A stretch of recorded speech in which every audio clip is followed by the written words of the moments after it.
আসসালামু আলাইকুম ওয়া রাহমাতুল্লাহি ওয়া বারাকাতুহু। শ্রদ্ধেয় এই সভার সুযোগ্য নির্বাচিত যোগ্যতম সভাপতি সাহেব, আমার সম্মুখে উপবিষ্ট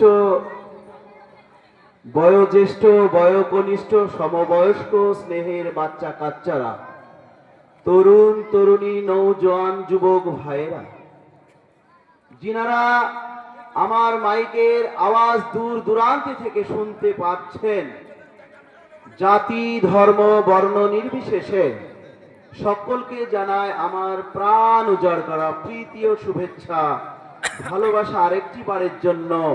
আসসালামু আলাইকুম ওয়া রাহমাতুল্লাহি ওয়া বারাকাতুহু। ভাইজান, আমরা যখন গোরস্থানে যাই তখন সালাম দিই আসসালামু আলাইকুম আহলাল কুবুর। কবরবাসীরা কিন্তু সালামের জবাব দেয়, কিন্তু আমরা চর্মচক্ষে বা কর্ণে শ্রবণ করতে পারি না, সেই ক্ষমতা আল্লাহ পাক আমাদেরকে দেননি। আমরা যখন একের অধিক মানুষ রাস্তা দিয়ে চলে যাই, সামনে যখন এজ এ মুসলমান সামনে পড়বে, এজ এ মুমিন মুসলমান যখন সামনে পড়বে, তখন আমরা সালাম দিই আসসালামু আলাইকুম ওয়া রাহমাতুল্লাহি ওয়া বারাকাতুহু।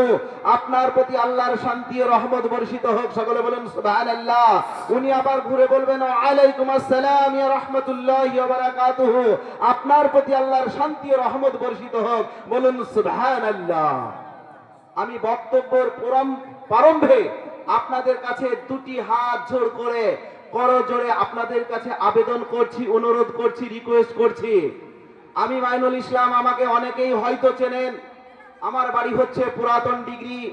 দীর্ঘ 11 বছর গোধনপাড়া নার্সিংহোম ডক্টর আমিনুল ইসলামের ম্যানেজারের দায়িত্বে আছি, আপনাদের সেবায় নিয়োজিত থাকি। আপনারা দোয়া করবেন যেন আপনাদের সেবায় নিয়োজিত থাকতে পারি। আল্লাহ রসুল বিশ্ব নবী জনাবে মুহাম্মদ রাসূলুল্লাহ সাল্লাল্লাহু আলাইহি ওয়াসাল্লাম একদিন তার সাহাবায়ে কেরামদেরকে বলছেন, ও সাহাবায়ে কেরাম, তোমরা শোনো শোনো, আমি এমন একটা কথা তোমাদেরকে বলতে চাই, তোমরা কি শ্রবণ করবে? বলে, ইয়া রাসূলুল্লাহ, ইয়া হাবিবাল্লাহ, প্লিজ তাড়াতাড়ি বলুন, এমন কি সেই কথা? বিশ্ব রাসূল জনাবে মুহাম্মদ রাসূলুল্লাহ সাল্লাল্লাহু